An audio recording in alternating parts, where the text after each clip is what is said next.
C'est la petite salle de la cour d'appel du tribunal d'Abidjan-Plateau qui a servi de cadre au procès des 18 détenus de la marche interdite par le gouvernement de la plateforme de l'opposition Ensemble pour la démocratie et la souveraineté du 22 mars dernier. Trouble à l'ordre public et discrédit sur décision d'État.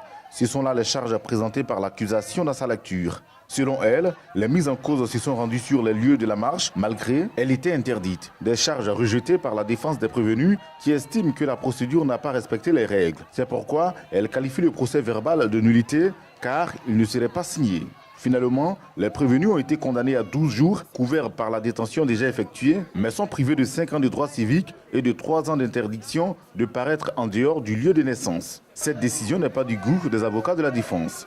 C'est une décision unique et cynique, une décision inacceptable qui est en estafilade avec les règles élémentaires de droit.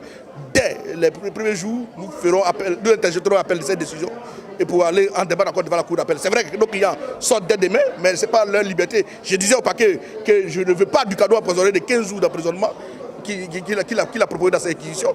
Nos clients sortent dès demain, mais on va faire appel pour pouvoir infirmer cette décision devant la cour d'appel, voilà, pour que le droit soit dit. Rappelons que la marche réprimée du mouvement EDS visait à protester contre l'actuelle composition de la Commission électorale indépendante, l'opérateur central du processus électoral en Côte d'Ivoire.